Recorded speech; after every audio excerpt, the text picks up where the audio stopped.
Hardwick Hall stands proudly on the top of a hill in the county of Derbyshire.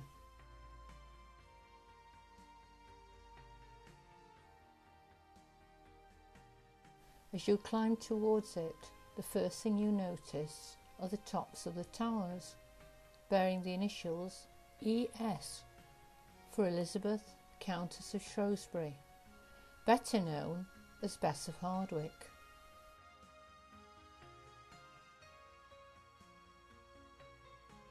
Bess was born at the Old Hall in 1527, her father dying in 1528. The bulk of the estate passing to her brother James. She and her sisters were only left a very small dowry. Her only recourse was to marry into money, which she did 4 times. All of these men were wealthy and owned much land in varying parts of the country. The first 3 suffered from ill health and died early. This then left her as one of the richest women in England. Her 4th husband, the Earl of Shrewsbury, said of his wife, "No curse or plague in the world could be more grievous," and that she was of such devilish disposition that he could not live with her. Most of the quarrels seemed to be about land and her money. Queen Elizabeth herself demanded the 2 be reconciled in her presence, but nothing could mend their differences.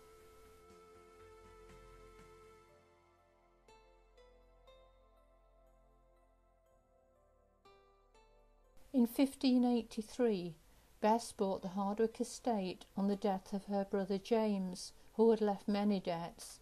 She paid £9,500 for it and took furniture from her previous home, Chatsworth, to furnish it.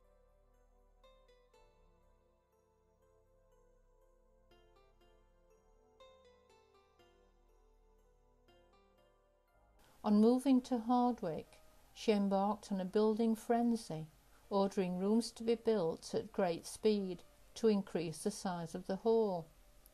Much of the building was irregular and roughly balanced due to the haphazard way it was built.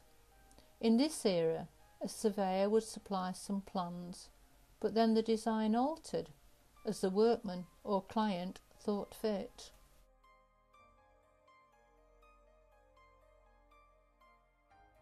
Bess and her family would have eaten in the great chamber upstairs, all the lower servants in the hall. Many fireplaces can still be seen.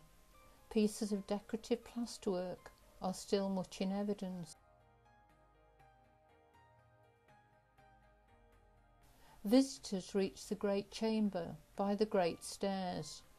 The grander the stairs, the grander the owner at this time.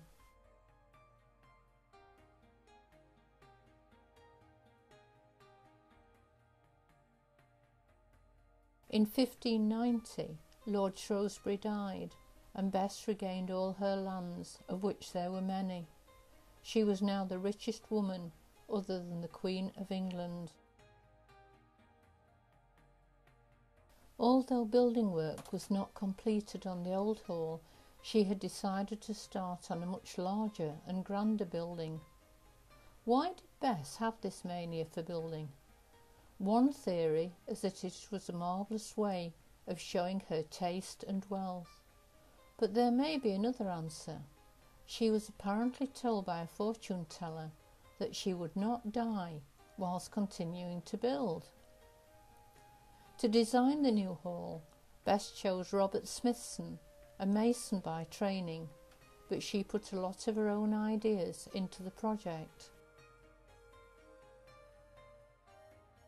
The exterior is plain, but with a huge amount of glass.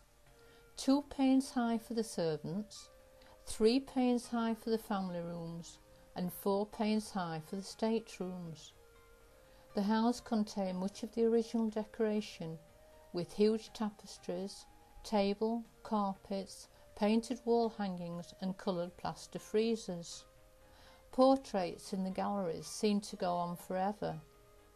The house has got very high ceilings and is said to have been cold to live in. Many of the small embroideries were probably done by Beth herself, but designed by a professional needlewoman or needleman. In 1598, there is a record of an embroiderer being paid 18 shillings and fourpence a quarter, which is lower than a porter, butler or blacksmith, but less than a laundress or glazier.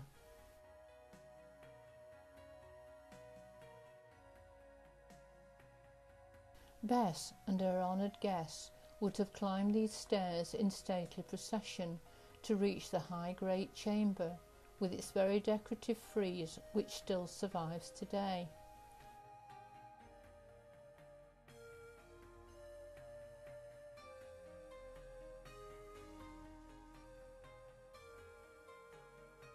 But what was Bess aiming for?